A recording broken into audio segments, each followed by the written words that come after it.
What type of friends do you have? I think all my good friends are my bad friends too. Because don't ask somebody to be your friend. I'm not gonna walk up or something. Oh, can we be friends? I was born in Arusha, Monduli, before we moved to the city. The moment I reached that corner, these guys, they're gonna chase me. They wanna tell me, oh, we're gonna after secondary school. I applied to AWC and ALA in South Africa, and then I got rejected in both, right? I think that's the third. You know how it felt being rejected. I get heartbroken, bro. I looked up to this and I wanted it so much, but then I didn't get it. So I'm back home this one night, and at some point I just thought, bro, I'm gonna get out of this house one day. I'm gonna live alone, bro, right now, and my mom's gonna be there to cook for me. How can you define what you're doing in your own words? I imagine something that is not there, that I can make it come to life, and then I work towards bringing it to life. What does Tanzania mean to you?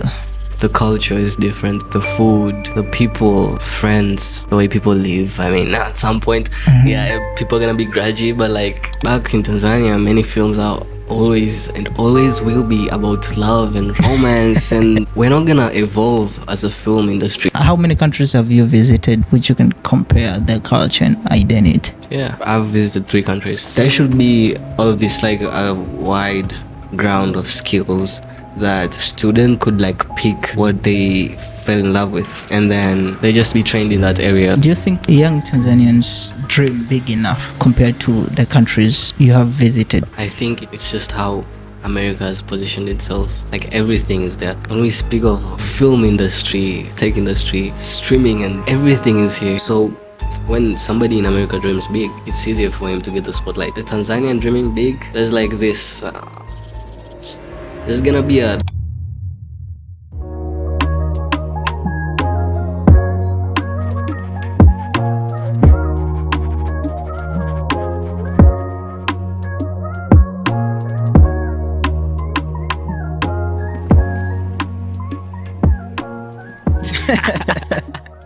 Hello everybody, welcome to another episode of the Icons podcast. I'm your host Alpha Sierra Taifa. As always, thank you for tuning in. I'm so grateful for the support you've been giving me. So far so good. The last episode, it was real good. It was nice. I hope you have enjoyed. At the same time, you have learned a lot of things.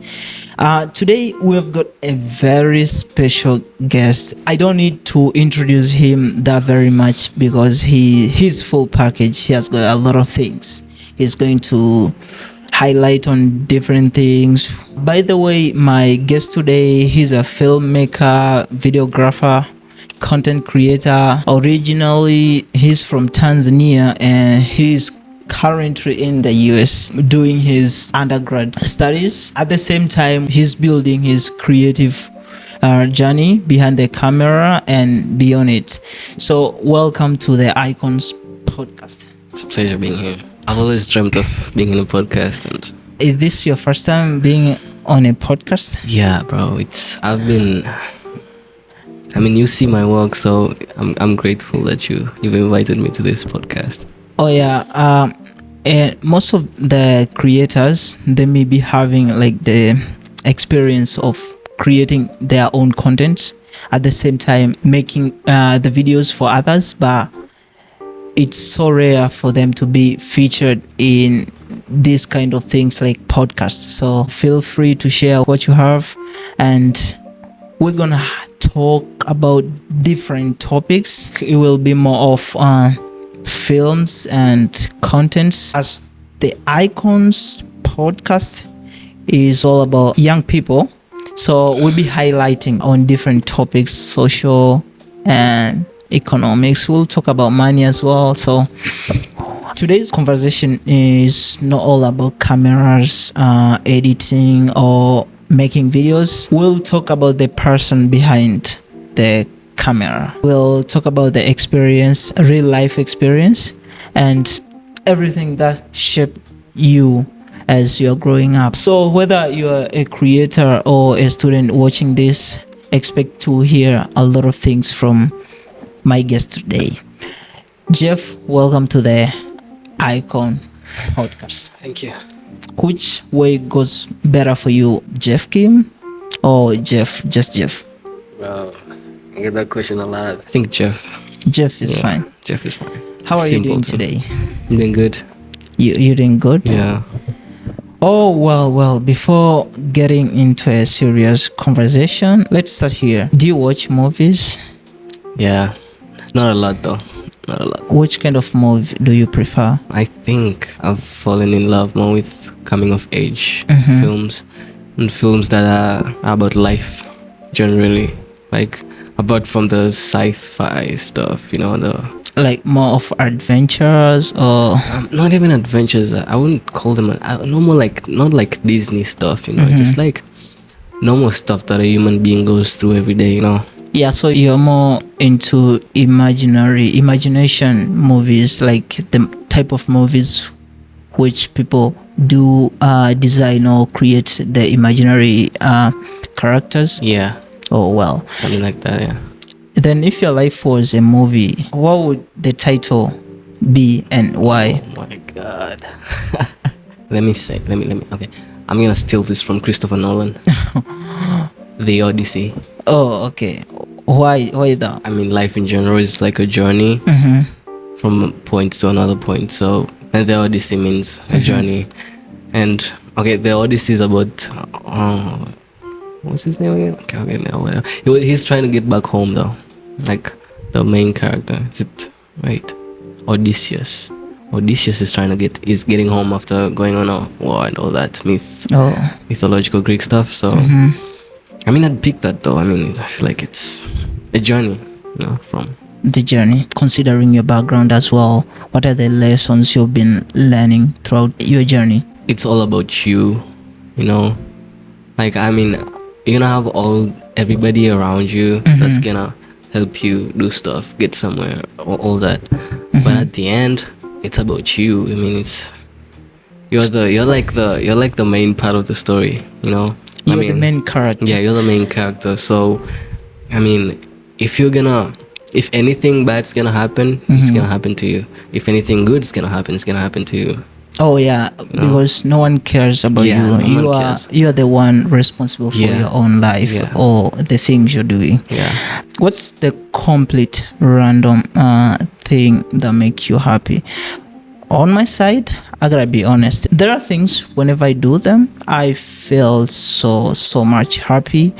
For example, I do enjoy making videos, creating contents, and doing podcasts, talking to different people in a way that I believe I'll be documenting things. For example, like what we're doing right now. Back to you. What's a random thing which you often enjoy doing the most and which makes you happy? I mean, I like making videos and films and stuff, but thinking about it, like where all this starts, like until I make these films or write these stories, is all the way back to imagination. Like, so imagine a lot. Yeah, so imagination is, I mean, maybe it's good, maybe it's bad, but I think it's good for, if you use it in a good way, it's good for you. There is a state whereby people are addicted or they do enjoy creating fake scenarios. For example, I think it's called maladaptive daydreaming, if not mistaken. Like you create fake scenarios. For example, right now we are talking, you be assuming or imagining that I'm famous. The podcast is gonna hit maybe 1 million views within an hour or 30 minutes after posting it. So like those kind of fake scenarios. Do you think imagination is the same as when every person says creating fake scenarios? No, I don't think so. I think imagining something, if you imagine something, you're really gonna work towards like making it happen and like bringing it in real life, like turning it from just an idea to something real. Or making fake scenarios is literally just thinking like I'm a billionaire, bro. I just sleep in class and think, oh my god, I'm a billionaire. Do you enjoy imagination? Yeah, I do a lot, because I mean, at some point when life gets hard, you imagine life being easy. At some point, I mean, it's not necessarily being daydreaming, but like I imagine something that is not there, that I can make it come to life, you know, and then I work towards making it, bringing it to life. Do you remember what was the exact time while growing up made you realize that, okay, now I can imagine, or I'm imagining? Yeah, I think it's back in, I don't know, bro, when we were like kids. I think it's back in school, bro, like primary school. Because yeah, I think it's daydreaming too. But I wouldn't call it daydreaming at that time because I didn't know what it is. I'd be like, oh, I watch John Cena on the TV and I'm like, I'm gonna be John Cena one day. I'm gonna wrestle in WWE. But I think that was daydreaming because I mean, we didn't necessarily know what we want to do in life at that point. We were just having fun, and it was fun. But then growing up, I don't know, I think when we were kids, bro. How can you introduce yourself to people? How can you define what you're doing in your own words? I'm a filmmaker. You're a filmmaker. And a computer scientist. Computer scientist. How are you linking those two fields? I think I was having a hard time choosing one or the other because I'm like in love with both, but at the same time I'm like, oh, maybe I'm not in love with both. Maybe I have to choose one. But then I just came to realize that I think they all depend on each other. They're like, sometimes I would do film, right? And then I would just keep this software stuff, like coding and stuff aside, and just focus on film.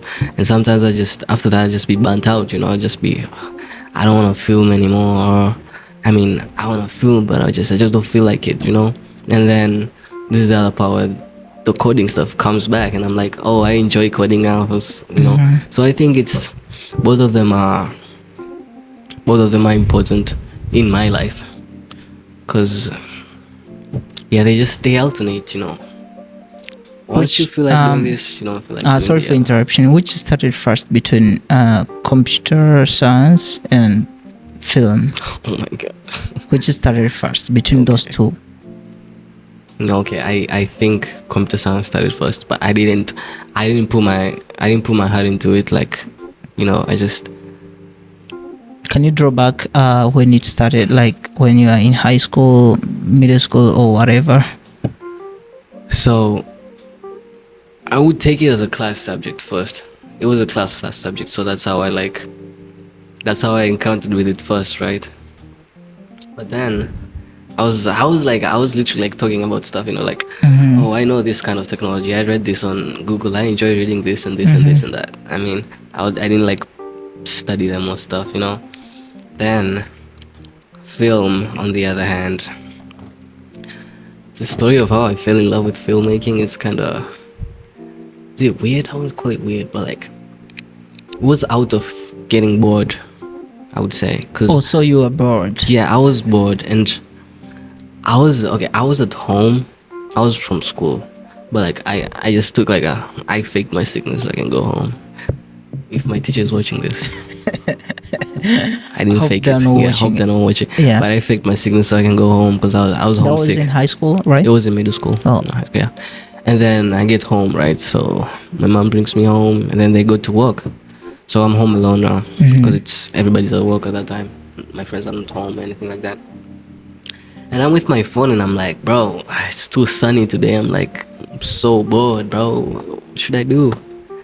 And then I scroll and I'm like, we should start making content, you know. I mean, look at me. That was which year was that? 2021. Oh. Yeah. Wow. I was like, let me start making, you know, like normal TikTok videos, you know. And I started making this. It was like a, you know, Mr. Beneficial, right? Yeah. It was like a clip, and then I just like remade that clip, but I had his clip in front. I just like stitched them together. It wasn't nothing that creative or anything. But then I was like at home, right? And then I just posted it. Then I went back to school. Then I came back home during the December break. Yeah. And then I just see the video has like 3,000 views, and I'm like, dang, bro, I didn't know that my video would go that far. I mean, 3,000 views, that's like a lot, you know, for the first video. That like was like my first post. I was like, you know, think I can do this thing. You know, I can handle this. And from that day onwards, bro. Yeah, yes. I started from TikToks and stuff, and right now I'm making films that I'm proud of myself. So I think that's where it started. So back to your question, yeah, computer science came first, but I didn't take it as much more serious as I am right now. Back in the days, and I think it was good that way, because now I know that I need both of them, you know. Because if I poured my head into coding and stuff, I don't think I would have started making films, you know. I would just be like coding and stuff for the whole. Can you tell the person watching right now which point exactly where computer science and filmmaking intersect or they link together? Icons who are watching this, I think he should use very common words or like very simple example to explain to the person watching this, like where does film and computer science intersect? The apps you're using to make these videos are made from computer science, from coding and stuff. Not computer science, but like all those apps, all that the phone you're using to record, that's basically like CS and stuff. And I mean, I think that's how it interacts. You're from Tanzania, right? In Arusha. And I've been to Arusha. I lived there for like 6 months or so. It's kind of different community compared to other regions in Tanzania. Culture, people, food, and everything. It's very cold there as well. And what's your biggest fear while growing up? Okay, so this is funny. So, in this street where we were living back in the days, there were these two guys. Okay, there was this boy and this girl, bro. They were just, bro. I was literally, every time I have to go back home, like when going back home time, the bell rings. I'm like, bro, like literally right before our main gate, there's their house is like right over here. They're like, I think they were friends or a brother and a sister. But then I would always think, the moment I reach that corner, these guys, they're gonna chase me, or they're just gonna do something, bro. Or like bully me or something. I'm like, I just have to make sure I pass that place and then I get home safe. That was like my biggest. I was scared of those guys, but then they chased me once, and then I told my mom, and after a long time of like holding it in, and then I told my mom, and my mom went to talk to their parents, and then they just, I think one of them ran away or something, I don't remember, but I was scared, bro. If that's what you mean by growing up. They were threatening me. I mean, they weren't telling me, oh, we're gonna kill you. No, they were like, why are you going? You know, I think they were like intimidating and stuff, and like we're the same age, but they had bigger bodies like than me, and I was so scared because, bro, oh my, I just want to get home, you know, just want to go home and do my homework, and they just be there. I don't know why they'd be there. I don't know why I've never seen them like for a long time, bro. Yeah, it was bad, bro. Can you tell us your story growing up in those areas, and can you share your experience growing up, going to school, and then boom, here in America? Oh yeah, I was born in Arusha, Monduli. It's Monduli. Yeah, Monduli, Arusha. Before we moved to the city, we moved to Ngarenaro. Oh, okay. And then we moved back to Kisongo. Yeah. Do you remember when you were born or something? No, really. See, yeah. Okay. I just remember very few moments when I was when growing up, like playing with other kids when I was very young, and some other kids we grew up together. So there are very few moments which I remember, like the schools I went to. Yeah, I think I remember from the moment we moved in Ngarenaro until now. Like I would remember those moments. But before that, I literally have no idea how that passed, bro. 'Cause I think I was like 2 years old. Yeah, I think I was 2 years old. Oh, like, I don't remember my first 2 years of my life. You were just surviving. Yeah. Or maybe we're in the Matrix. I'm joking. But then, so our school my primary school was like like no more than 10 minutes walk from the home we moved in. Was it a So- public school? No, it was a private school. It was like a church school. Yeah, it was like a day school. But yeah, so it was fun actually. I low key miss my primary school days, bro. Cause Bro, how can you miss I your don't primary know, bro. school? I just feel like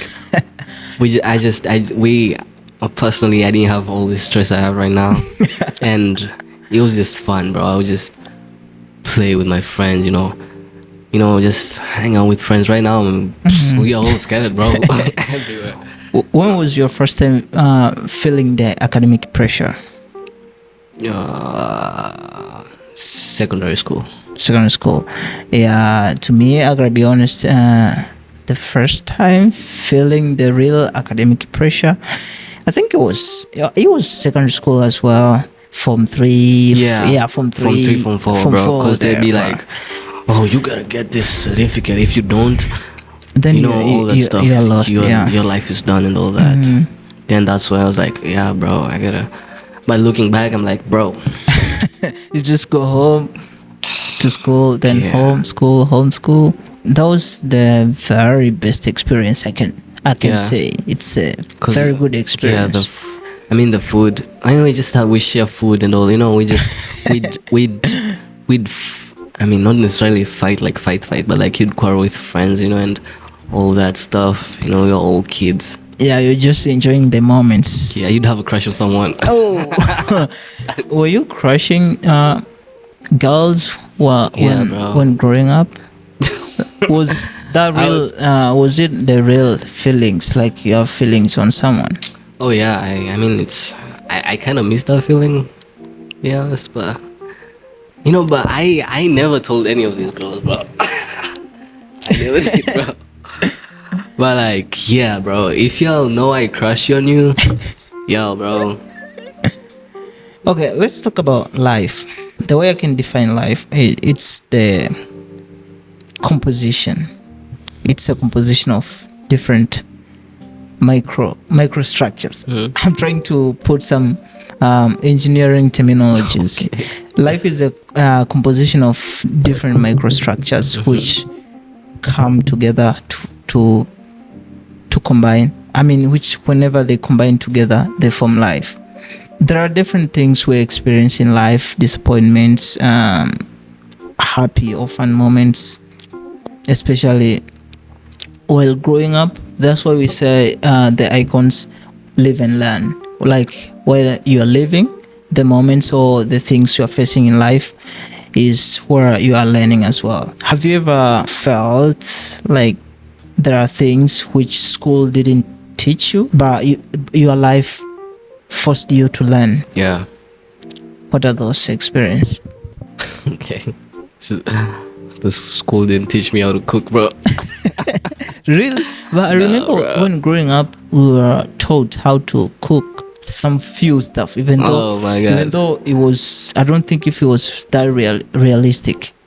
Like how to cook rice, you have to step 1, you have to do this and this. It was in books though, but like we didn't like cook, you know what I mean? Or like you don't have that real experience or the practical how to do stuff. So how did you come up with the idea that okay, I have to learn cooking right now? Cause Mom, if you're watching this, thank you so much. Bro, I just cause I at some point I just thought, bro, I'm gonna get out of this house one day and I'm gonna live alone, bro, like right now. And my mom's not gonna be there to cook for me or So I just stepped up. Yeah, so that's one thing. I don't think schools back in Tanzania teach you how to cook. And I think it's not only cooking though. I think most of the skills, because I feel like there should be all of this like a wide ground of skills that a student or like a young kid could like pick, what they fell in love with, and then they just be trained in that area. Like there will be like class stuff, and then there'll be like all these skills and hobbies or something like that. I feel like we could have been, a step further, because if I started making films from like class 5, yeah, I would have been like way more further than I am right now. If somebody started, if you started doing podcasts back then, right now I would just be somewhere. You wouldn't be like how you are right now. Yeah, I could have been way more better. Yeah. And also I feel like they push certain skills that I don't think not everybody would need them. For example, painting and drawing. There's like a drawing class. So I don't want to draw, bro. I love seeing a drawing. Somebody else do that, but like I don't want to draw. But they made me draw. But like right now I'm a bad drawer, bro. They just like fed us these skills. And again, it's not the teachers or the school. I feel like it's how the system is. How it's been made. Do you think is it right to give a kid or a young person the free will or freedom to choose things they can do in life? I'd pick both ways. A young kid, I wouldn't give him the freedom like right away, bro, because I'd give them the knowledge, like knowing what this is, what's the negative effects, what's the positive effects of this, and then after that, that's when they can choose, Oh yeah. Instead of, they want limiting. Take your freedom, bro. Do what you gotta do. It's gonna be a mess. Definitely gonna be a mess. They should be given the options, like you can do this, but before doing it, you gotta do this and this, and the impacts or effects of this are these. Yeah. Well, do you believe in friendship? Yeah. What are the biggest lessons or experiences that friendship has taught you? That's a very good question. Shout out to my friends, bro. You. I didn't know if we were friends. Yeah. So, bro, my friends, bro, they've helped me a lot. I feel like everything, like the where I am right now, I think my friends have played a big role. Especially in like my filmmaking like journey and stuff. Most of my friends actually. When I started making films, I was like that meme where I'm in a world of many something, and then many people are walking like this way, and only one is walking this way, and then everyone is following their own ways. So I'm like that one single guy who's walking on his own direction, right? So being in a community like that, I'm like, oh, I'm a filmmaker or I'm a content creator or something. When literally in like secondary school or high school, people weren't like doing that, And then I just be like, oh guys, I'll have an idea, and I'll be like, I need somebody to like play this role. Like, who are you interested in like doing this? And some people will be like, yeah, I am, and they'd be there for me. We just drive to, we just meet somewhere in town in the city, and then we just be like, film, and they help me film, I help them film. Friendship is a real thing, bro. Oh, I have different types of friends. I have good friends, I have bad friends as well. Saying I have bad friends, I don't mean in that way. I have bad friends, like I have different types of friends. The friends, whenever I'm doing maybe content, or whenever I'm podcasting, I should consult. I have friends whenever we're talking about business. Yeah. I have friends whenever we're talking about football, soccer. I have like different kinds of friends depending on what I'm doing at the certain time. What type of friends do you have? I think all my good friends are my bad friends too. And all my bad friends are like my good friends, because I'd have a friend, right? And then we'd literally like help each other in everything. We'd do good things, we'd do bad things, we just literally like explore everything. I mean, football, jokes, movies, business, all that stuff. So I feel like they are all around, like it depends on what situation we are on. Yeah, bro. I mean, you're a good friend. I'm a bad friend. You never know. Yeah. Don't get it twisted. I'm a bad friend, bro. I'm a very bad friend. What are the qualities on someone whenever you want to trust people? Okay, shout out to my sister for this. She gave me this life lesson. So Wait, did she give you a lecture or something? No, like she lecture. taught you how to trust people? no, not necessarily taught me how to trust, but she told me something that made sense. It was like I just go somewhere and meet somebody new, right? Then I'd be like, hey, can we be friends? And then I was like, I told my sister this story, and she told me, bro, you don't gotta do that. Why? Like, don't ask somebody to be your friend. You met somebody already, right? Friends are like, okay, you'd like, you just like have this. Okay, the relationship will like, get stronger over time, and if both of y'all are like willing to, like strengthen the bond of friendship, you're just gonna it's meant to be, bro. I'm not gonna get like woke up or something, oh, can we be friends? I mean, if I already woke up to you, we're already friends, bro. And then that depends on how both sides act. If you're just gonna ghost the other, if somebody ghosts you, bro, then when you ask them to be friends, then I don't think they're your friends. So she told me about this, and it made sense.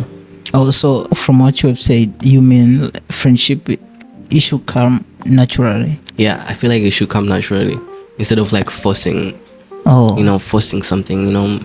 But some other people, they just go direct to the point. Oh, I wanna us to be friends. I want you to be my friend. Can we be friends? I mean, and there's no Is it weird to you? No, it's not weird, there's no problem with that, but at the point that we are right now in life, I mean, we are already like grown up and stuff. I feel like that's something we should do when we're kids, But right now, like walking up to somebody and being like, oh, hey, can we be friends? I mean, first, I mean, I was doing that. I was doing that, but then I think it lowers your value and your worth to the way somebody would, because I'd walk up to you and be like, hey, can we be friends? But you don't even, bro, you don't even feel me. We're like not in the same we're not in the same page. We don't know if you don't know where I'm from and all that. So I feel like it will evolve over time rather than being, oh, can we be friends? And you just be like, you just live in the moment. You just meet up, have a talk and this, and then bye, and then life, the universe will make you meet at some point. Maybe you're walking down the road and then be like, oh, I remember Alfred. I talked to him yesterday, and then I wave at you, bro. And keeps going on. The bond keeps getting stronger. Well, on my side, honestly, I don't feel like if I really need more friends right now. I don't need more friends because I feel like whenever I meet a person, they must be adding some values in my life. That's why I'm saying I don't need more friends. I need the people who can add values in my life. I think that time of can we be friends has already passed. Yeah. We consider the people who are about to add values in your life. Do you believe the relationship has to start with friendship? Yeah, I think so. I definitely think so. Why? Cause, bro, I mean, how you gotta know that person, you just gotta have the same thing, you gotta have this bond, right? And then when you have this bond, that's when you can literally like ask, both of you out, then you can know that we can like take this to the next level, feel like, yeah, bro, you definitely need that. You can't just jump in. You can't just jump another step, bro, and jump to relationship because, oh, Let's go back to filmmaking. Different icons are watching right now. The people from different places in this world, they want to know your journey, your real journey into filmmaking. When did the filmmaking thing first become important to you?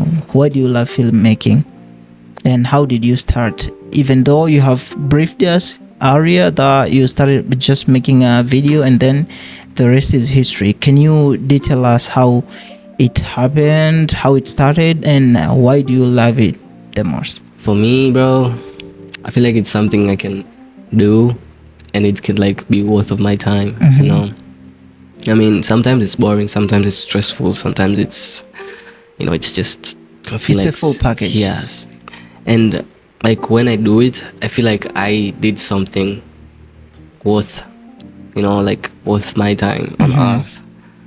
You know, because what else would I be doing, bro? Like, yeah, I would read for class, but am I happy because I'm reading for class, bro? No. I'm not. But am I happy because I'm like editing a video? I'm like, yeah, bro, I would stay up all night for that. So it gives me, I feel like it's something that gives me value. Like, I see myself doing this and I'm like, I'm living my life, you know? If I wasn't doing this, then what else would I be doing? You know, I'd just be sleeping or doing something. So it's something that gives me value, and because of how I like fell in love with it. So I was making all these short form contents, like short form TikToks, like all these random TikToks, like random transitions and edits. You know, I was watching a lot of Jeremy Lynch. Jeremy Lynch. Yeah, I know. Yeah, I was watching a lot of his videos. He's been like, okay, Jeremy Lynch, Kabi, they'll just inspire me. You know, just look at this and I'm like, yeah, I want to remake this video. I wanna, you know, and over time, I just came to figure out that, bro, I gotta step up. You know, gotta get to the next level again.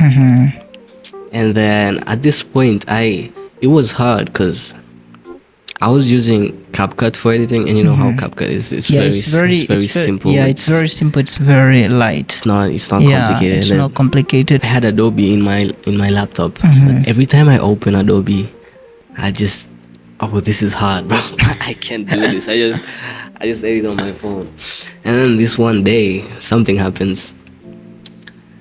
So after secondary school, I applied to like UWC, and then UWC and ALA in South Africa, and UWC, and then I got rejected in both, right? I think that's what I you know how it felt being rejected, apart from the relationship stuff. And then I get heartbroken, bro, because I'm like, oh my god. I mean, I looked up to this and I wanted it so much, but then I didn't get it. So I'm back home this one night and I have my phone and I'm like, you know what? Let me make a film about this. And then I set up my camera, you know, I just make like a random video. It's the first video in my page, bro. I'm never gonna delete that video. That video means a lot to me. I mean, it wasn't that good. It wasn't good, honestly. It wasn't good, but it carries deep, and it has very, It's your identity. yeah, it's like it's something that got me where I am right now. And I showed it to like Ian, like Ian, my producer, and then he literally said it carries some meaning, you know. He was like fascinated. I'm like, I hate this video because it's bad. It was bad, but like it carries something. He was like, no, you're wrong. This video really has something. And I was like, okay, so I did something, you know, the value in it. Okay, then I made that video. It was in the middle of the night. I make this video in my room. I edit it the same night, and then boom, I get this video, and I post it. I mean, it didn't go hella viral because I think at that point people were like, because I already had all these other TikToks and stuff. People were like, oh, and then I was like, guys, I'm changing my content to pure filmmaking, you know, not some short form content. I mean, it was still short, but it was like not filmmaking. Then boom, I just get out. I had like a Samsung A11. It was very bad quality. Then I started making videos there. And then flash forward 3 months later. Shout out to my brother. He got me the iPhone 12 I have right now. I don't have it right now, but like the small iPhone 12. Yeah. My brother got me that, and that gave me motivation. It like pushed me further because I needed something that could like give me quality and stuff at that point. And I used that phone for 3 good years. No, it was, I think it's 2020. Yeah, 3 years. Wow. Yeah, 2023 to right now. I use that phone to make films. I've used it for. It's the backbone of my film until I met you, obviously, and then we stepped up to went to another level. So yeah, and then so I've made films using my phone, and then that's when we upgraded to the Sony camera, and. Back then, I really feel like my stories were like not complete because they had a lot of suspense. Yeah, they had a lot of suspense, and I feel like I rushed them. Too much. Because I remember this one time I go to high school for like 6 months without coming back home, and I come back home during the December break, and I make videos and I post every single day for the whole break. For the whole month, bro. 4 weeks every single day. 7 times how many? 3 oh, 7 times 4. 28 days. 28 videos, bro. Were you seeing the progress, or you just doing? No, at that point, bro, that was no progress because I missed it so much that I just got home and I just made anything I could, and just post. In content creation, you need to have strategies. Yeah. For example, when I came to the US, after getting like somehow good gadgets, lighting and stuff, I was so excited. I was like, bro, it's the right time for me to lock in. I have to lock in. And then I was challenging myself to create 100 videos in 100 days. So like every day I have to post. Bro. Yeah.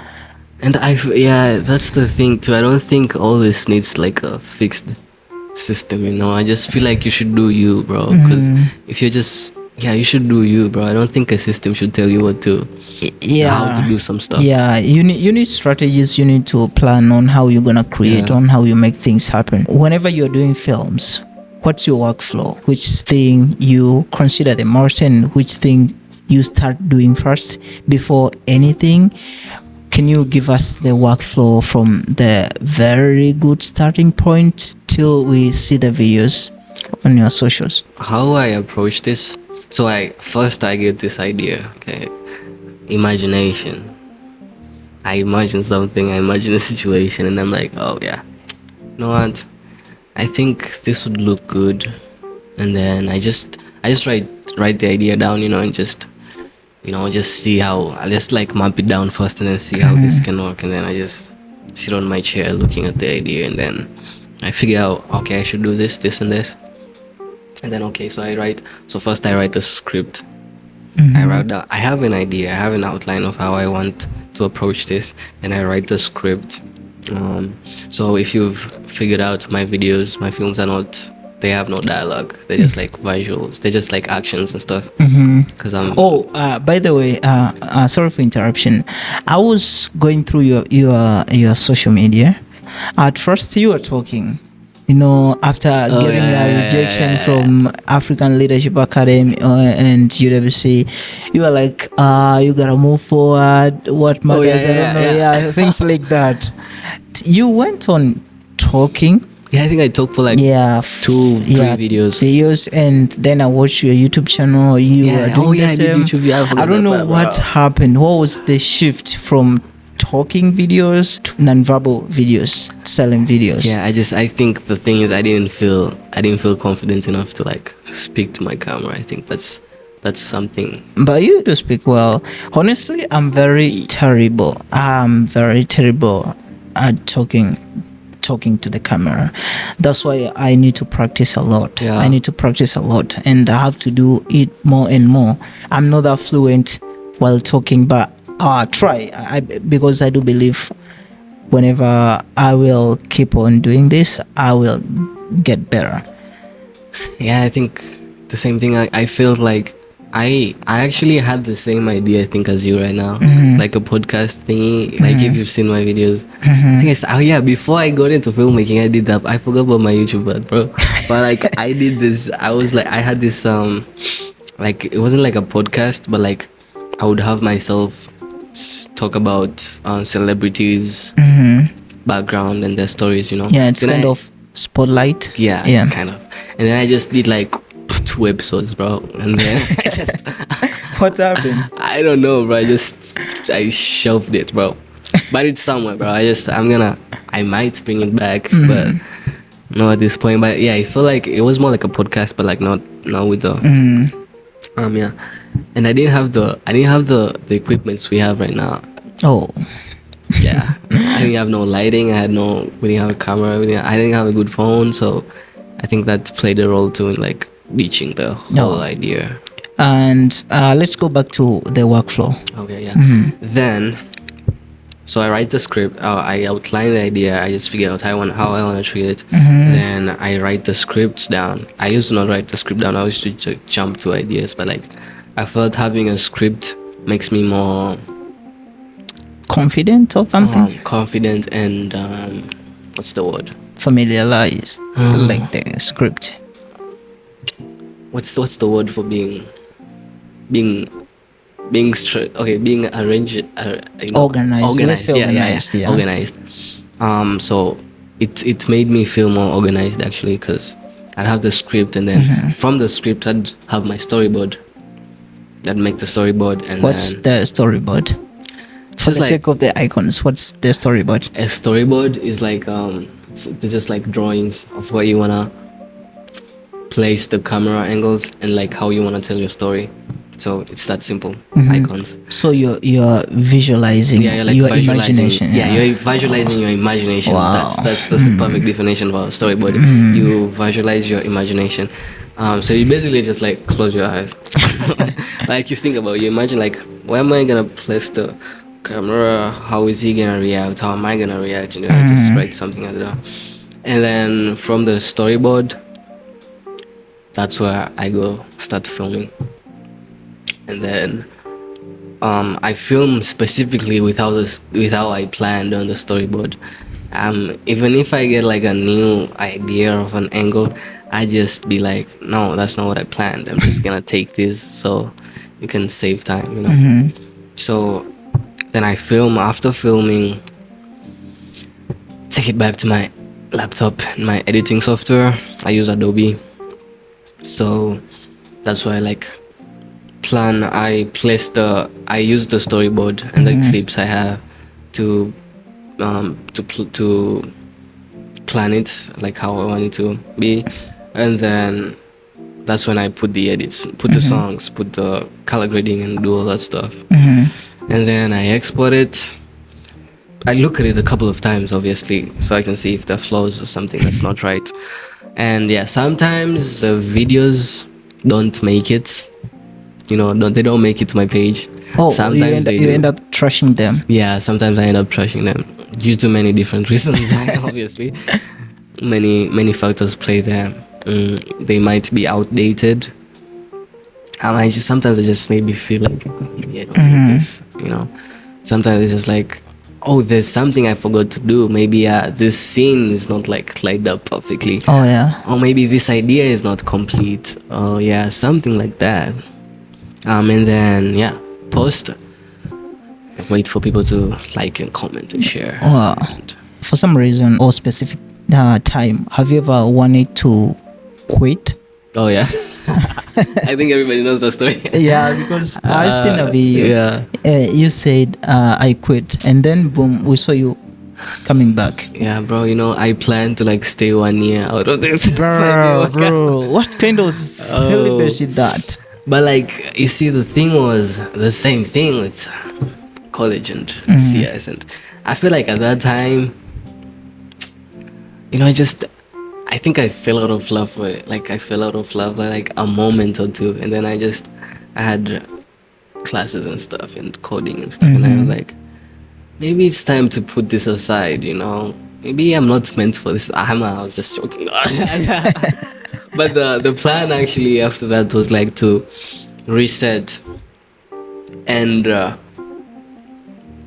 more like reset, and then have all these ideas, write all of them down, and then just, like treat them in some way, and then I just have a complete full layout of what I want to do, rather than having an idea a day. Oh, I woke up today, I feel like doing this, and I think that was the main purpose of that. Wasn't like literally quitting, it was resetting. I was like taking a break, but like not taking a break as in doing nothing. I was technically resetting. And and you know what, a friend of mine, literally, she thought I was quitting, bro. And she I know you're watching this right now, and she literally like she texted me and she was like, bro, why are you quitting, bro? You shouldn't quit, this is what you. And I'm like, okay, so those are friends, bro. Those are real friends. Yeah, those are real friends. So and now I was like, no, I just played it. I don't like this anymore, bro. I'm not made for this. But then she was like, bro, you are made for this. I mean, and she's a good friend. You're a good friend, bro. But like, yeah, I think the whole purpose of that was like same thing, resetting, which helped me a lot too, because I did reset, and then I realized it was good to coming back, and then everybody was surprised and all that, which is a good feeling.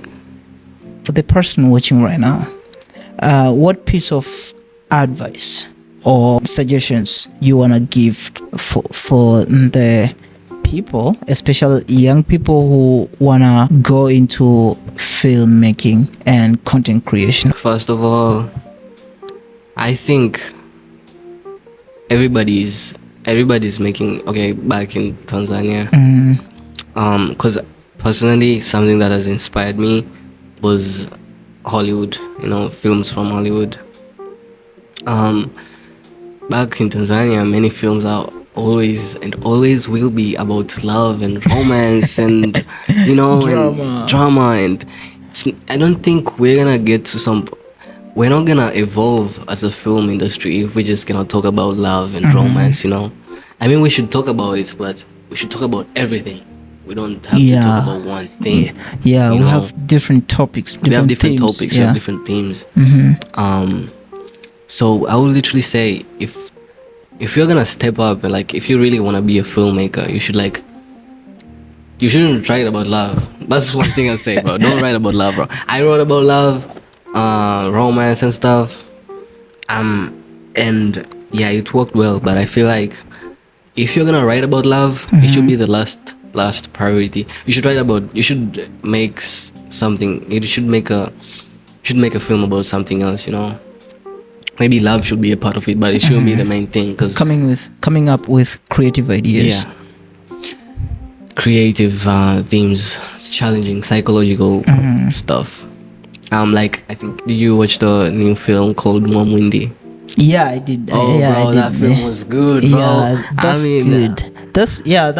That's a very nice bro, film. Shout out to who is Gabo Zigamba. Yeah, shout out to Gabo. If you're watching this, bro, oh my God, that film was so good, bro.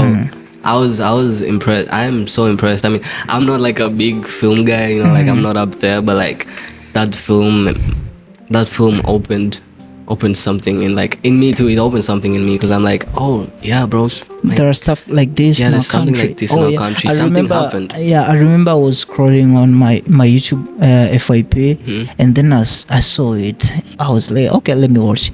And after clicking it, I was like, bruh. Honestly, right now, whenever I watch anything, movie or something like that, I be watching at a creator point of view. And I was like, bro, this is sick, bro. This is very good, bro. It was less, so we need more films like those, honestly. I don't think we need more of Huba and stuff, bro. We don't need that, bro. We don't need those films. I think, because again, I feel like we already did those. We do them every day. Many years ago. Yeah, I feel like if you're gonna do your job as a filmmaker, you should step up. If you're gonna do your job as an actor, you should step up, like the way Gabozi Gamba did, bro. He I think he wrote and directed the film. Maybe I'm not sure about that, but I think so.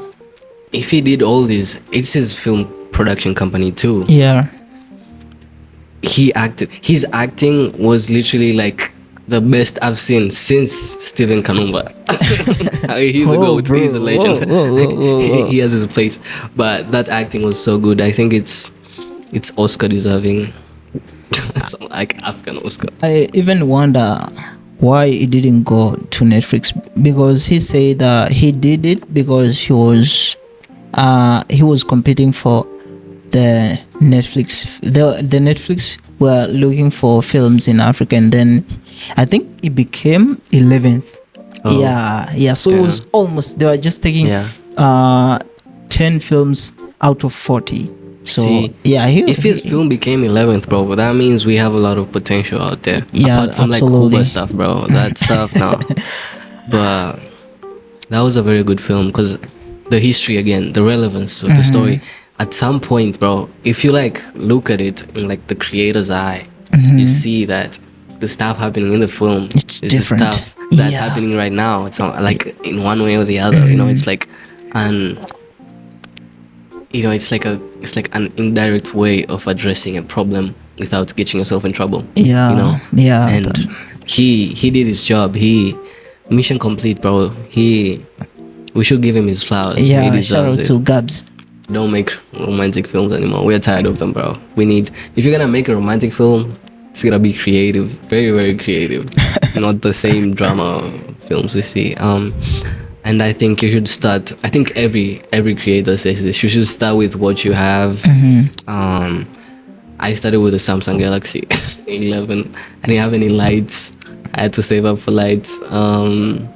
Ask your friends, feature your friends in your films, because I mean, you're not paying them because they're your friends. You're not paying them.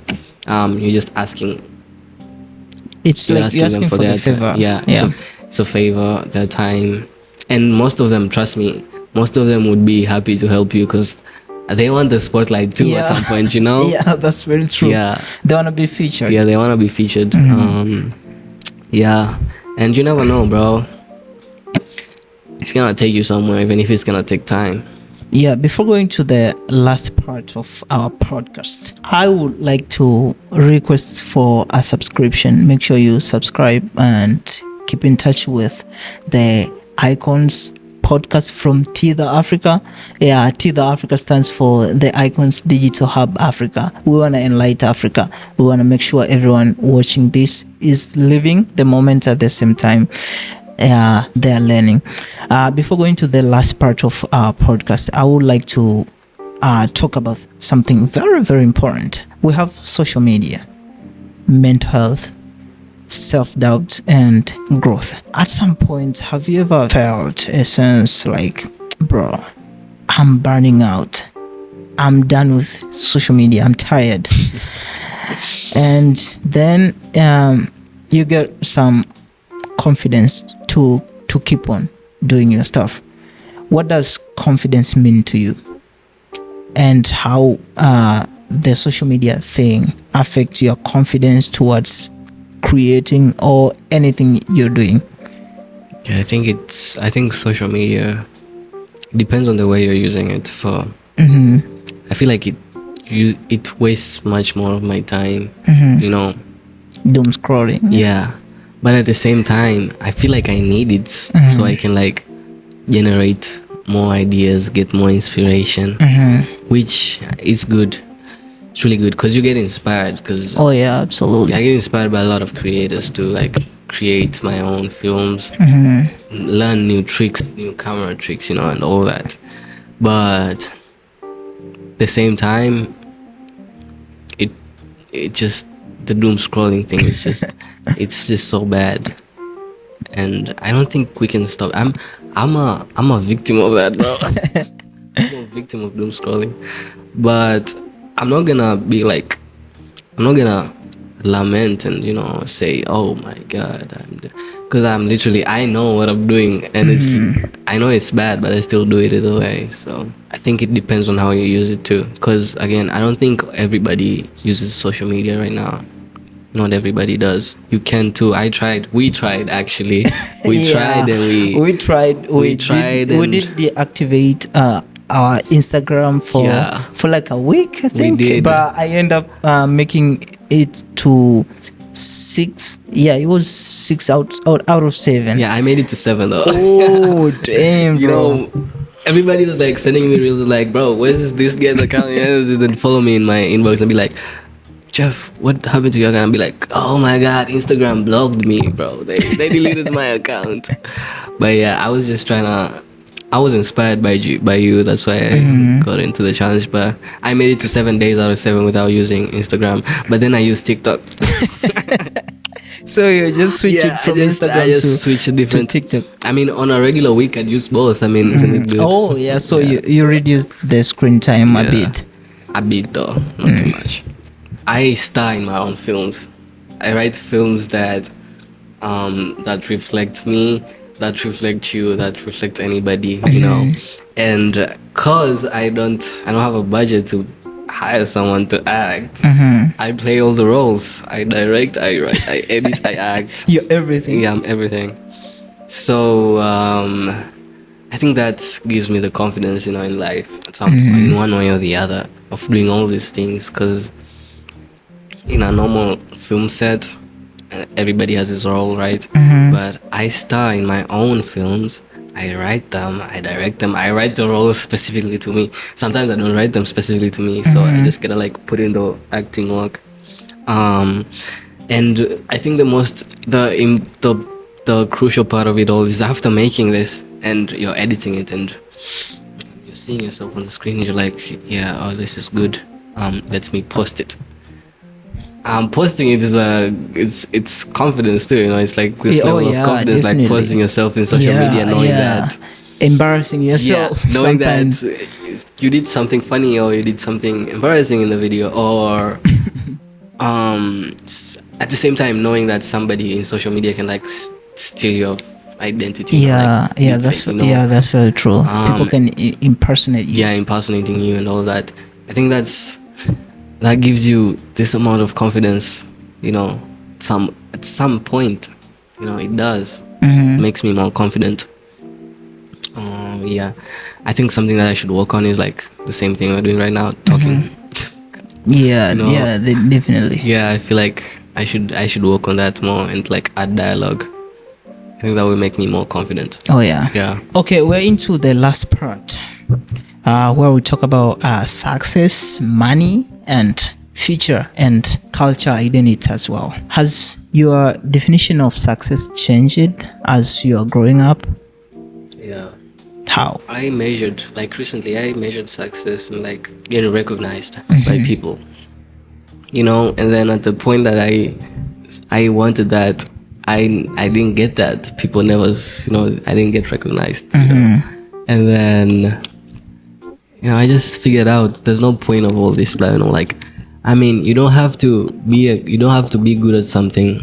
It doesn't mean that you don't get recognized. That doesn't mean you're not good at something.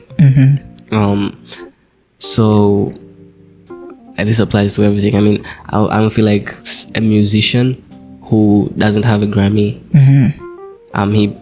they probably can make better music than the one who has a Grammy. Absolutely. An actor who doesn't have an Oscar can act better than an actor who does have an Oscar. It's just the recognition. I think it's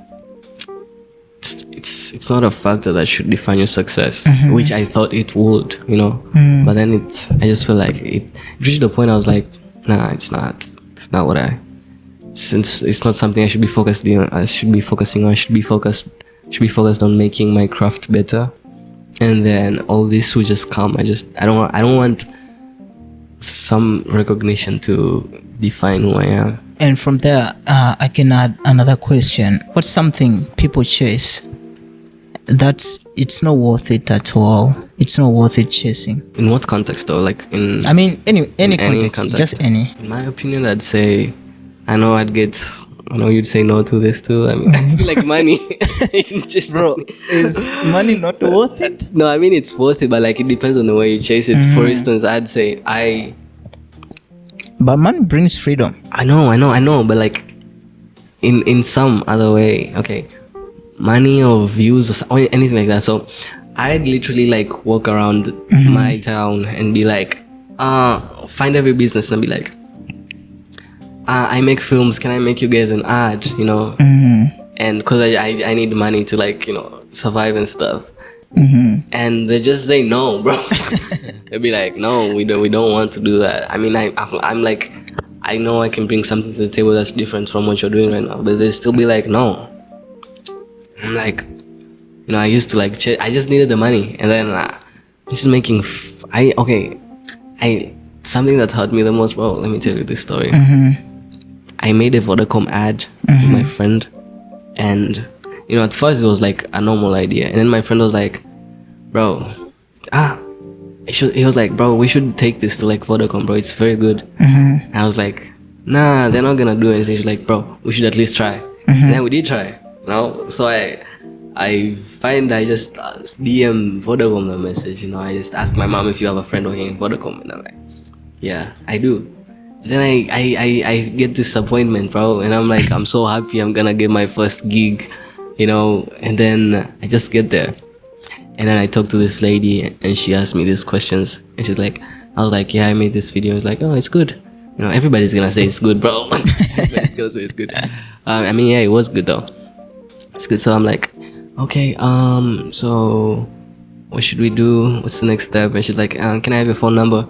Bro, I had an Airtel money. I had an Airtel phone number, bro. And I give it to her, and she's like, So you have you had a different different company. Yeah, but like the idea fitted for another company. I don't know why I did that, but like at some point it did, because I know I applied this logic that Vodacom is everywhere in Tanzania, right?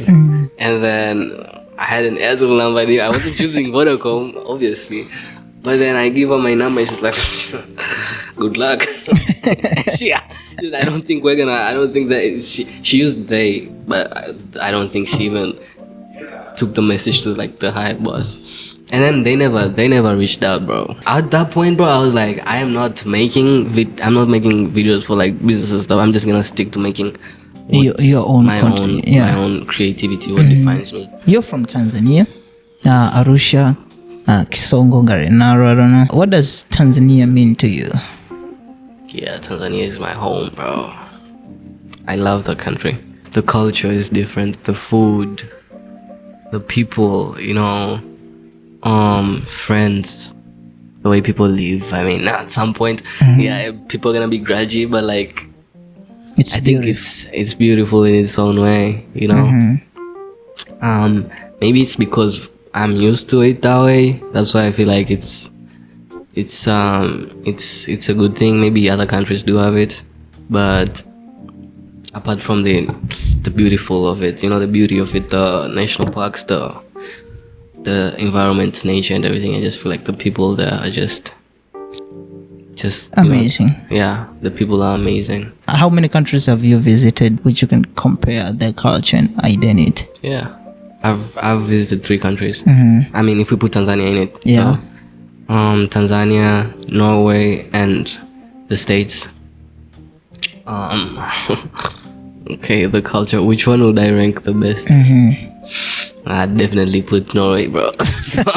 I know there's something about that country that just made me, because it was the first time going out, and it just made me think about all the flaws back in my country, and you know, it was amazing. First, they have a low population. That's the first thing.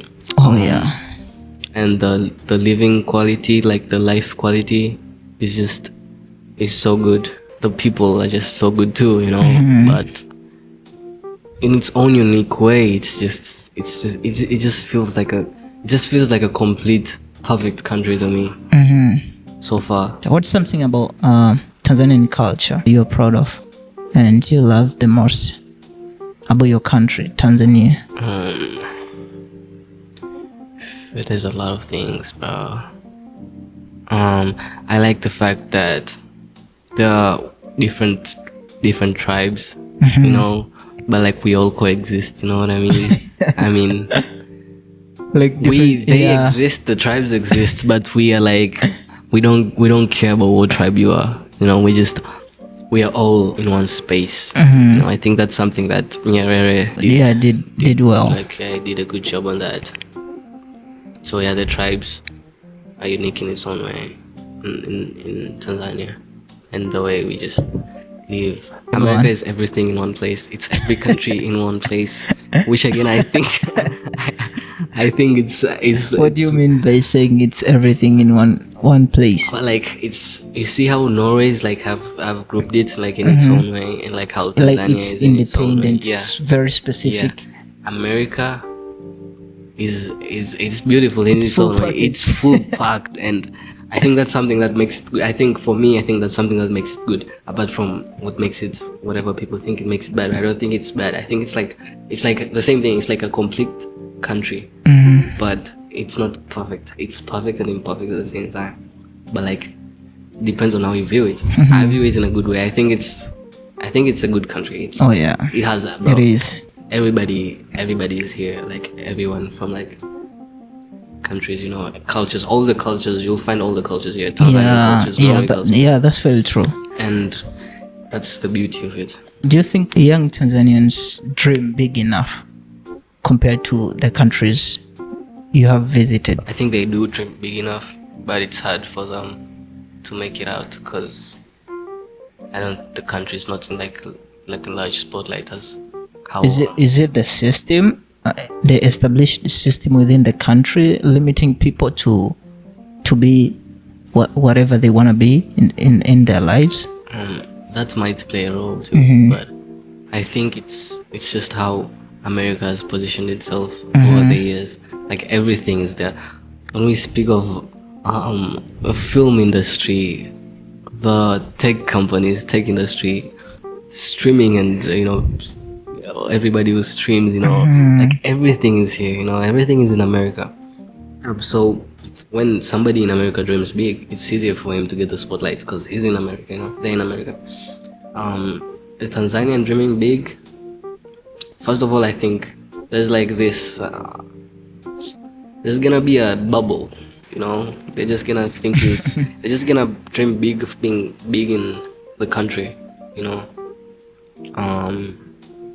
but they're not gonna dream big to like take over the world or something. I mean, they might, but like I feel like the maximum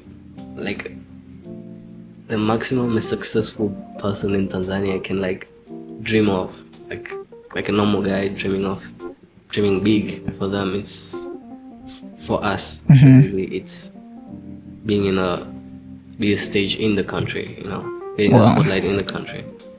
This question I normally ask my guests: how did you make it to the US? How did it happen? I think the same thing. I was the dream big. Okay, my biggest dream was to win the Oscars, but I don't want to win the Oscars anymore, bro. Because again, that's the recognition part I was talking about success. Yeah, definitely. I don't want that anymore. I don't know. I just want to live life in a way that, same thing. I just feel like every moment I use, every day I live, I make films or I code stuff. You know, that makes me feel valuable in my life.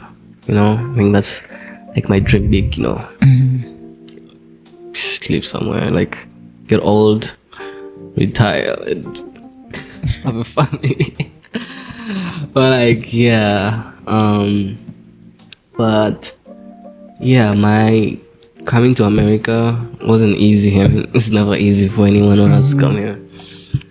But I think what pushed me a lot is the fact that the same thing. I just wanted to, if it's getting the spotlight, I think I wanted to get the spotlight from America because it felt like, you know, I think it's where the world is. You know? Yeah, it's more of, it's exposed. It's much more exposed. And that would be easier. And I feel like I would get more people who'd understand what I'm doing more than how I was, you know, Yep.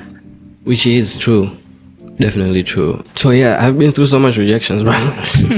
A lot of university rejections, and finally we made it here. How was the application process? Oh my god, bro. It was so stressful, very stressful. But then I found this university somewhere in Alfred, New York, deep inside, and I just applied, and you know they chose me. They saw something in me, that's why they chose me. So I'm grateful for that. So yeah. Before winding up, what message do you want people to remember after watching all over this conversation? All of us icons should be iconic in their own way. We all have our own stories. We're all main characters in our own lives, and all of us are just supporting characters in your life. So just do what you gotta do. Do what you gotta do that's good.